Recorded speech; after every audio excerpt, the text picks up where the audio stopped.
Hi everyone, welcome back to Link's Awakening DX for what is the last main dungeon that I'm going to be doing in this playthrough. Obviously, normally this is the 6th dungeon, but I've saved it till last.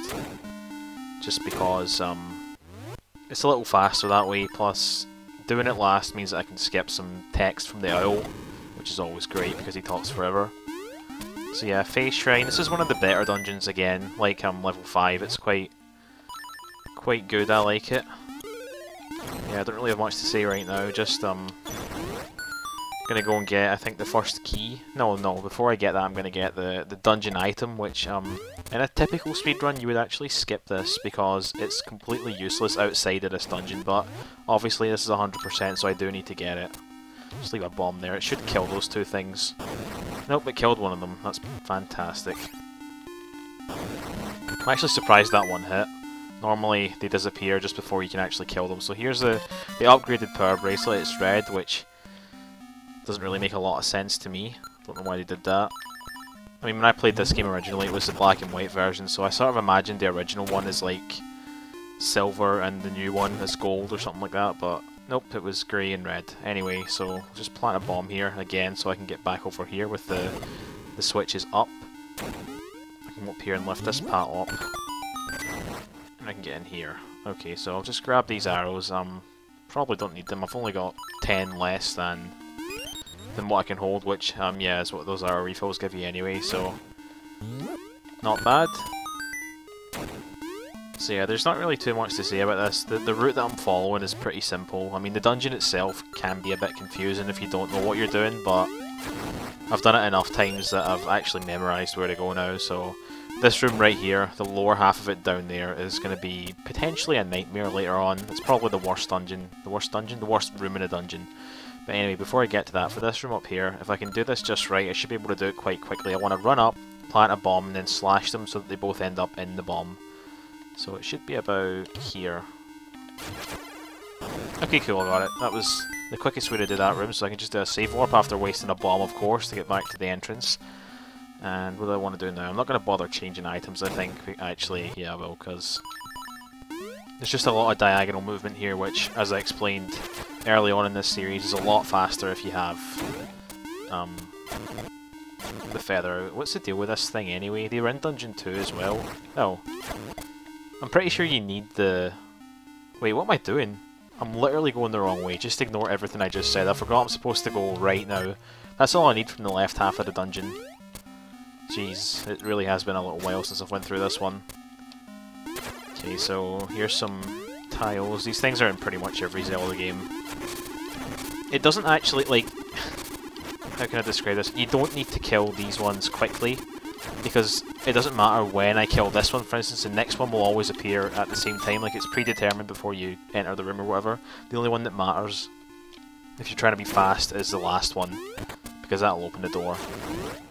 Okay, so I'll just pull out a bomb arrow. I've got plenty of weapons that I can just be quite frivolous with. And up here is the mini-boss. Probably one of the trickier ones if you don't really know what you're doing. I mean, it's like kind of hard not to get hurt on it. I mean, if you can get him in kind of a... where he's like above Link, and you can pretty much just keep throwing it like that. Oh, he's kind of screwing me over. He's too far down the screen, that's the problem. Yeah, something more like that. I think this guy does reappear in Dungeon 8, but obviously we skipped that because I completely broke Dungeon 8. Anyway, the reason I killed him is not to go through this door up here, but just to activate this warp. It's going to save me a little bit of travel time later on, so just going to head back down for now and use the level 2 power bracelet to lift this elephant statue up. Okay, so in here I'm going to pull out the bomb arrows again, and when the Wizrobes are fully appeared, I'm going to stand here and I'm going to shoot one to the right and one up, and that kills both of them. Okay, so in here I think I'm going to want that, and probably this.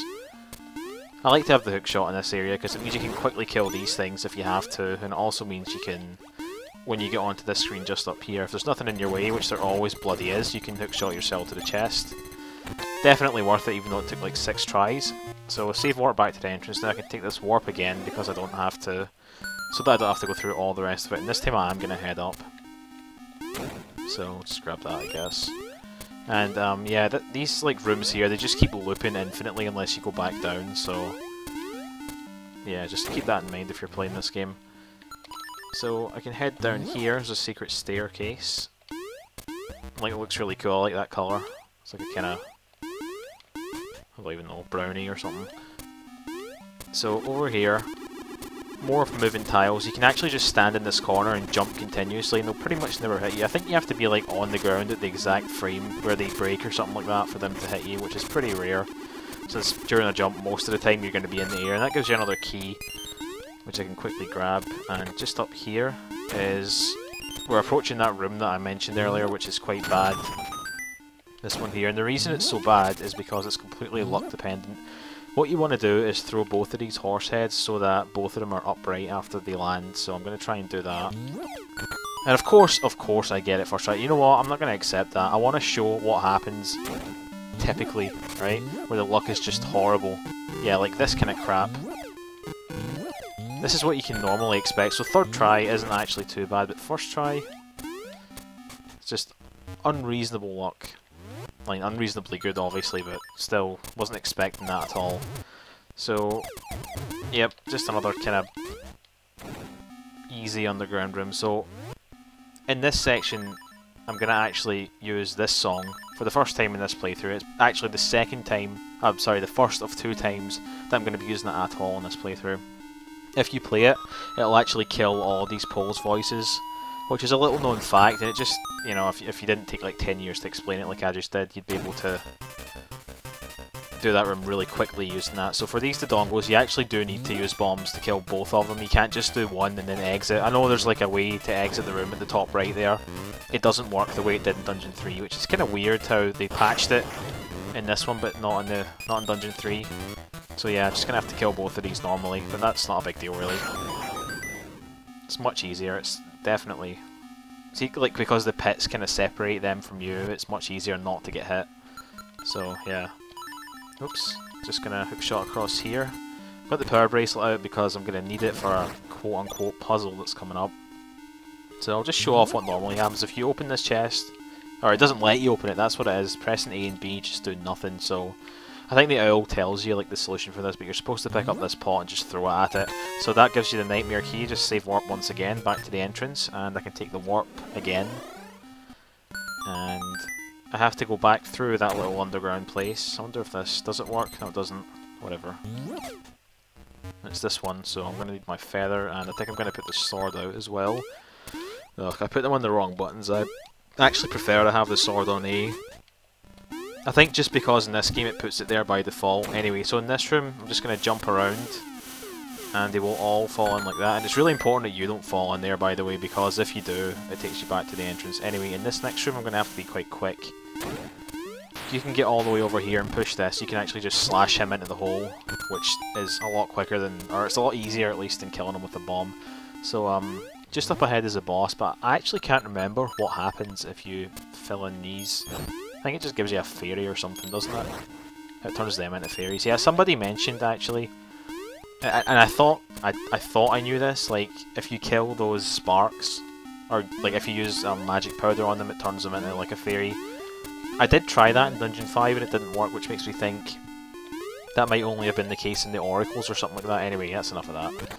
So here's the boss. This guy made a few appearances in the oracles actually. You can actually damage this guy before he even appears. You just place 3 bombs down like this, one after the other.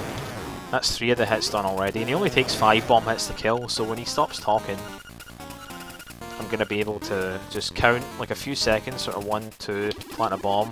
I should hit him as soon as it's able to. So he disappears again, so 1, 2, and that should be him dead. Yep. Completely pathetic boss. In the oracles he did make an appearance, as I said, several appearances in fact, but he was like a sub-boss in those games, which I think is much more fitting for something so pathetically easy. So that is the final heart container of the game. Let's just bring up the menu.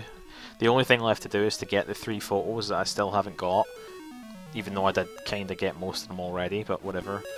We can just head on in here and get the last of the instruments, which is the coral triangle, I believe. Yep. And that is it for this dungeon. Now, I want to show off something else just as soon as I get out of here.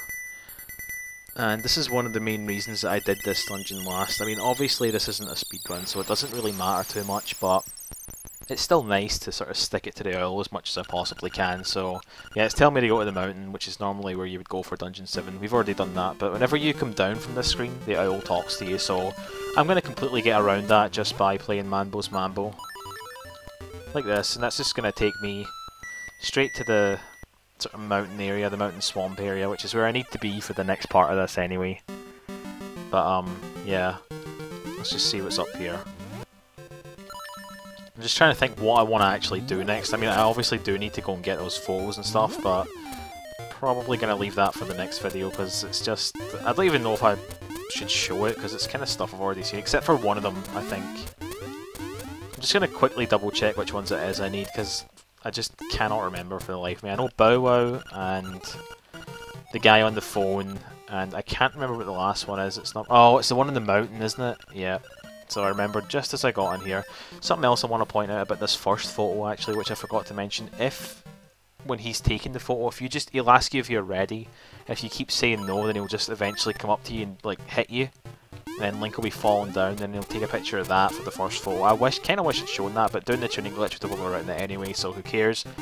And yeah, it would still count. It would still count as one of the 12. But yeah, that's going to be it for this video, guys. So thank you for watching, and I'll see you in the next one.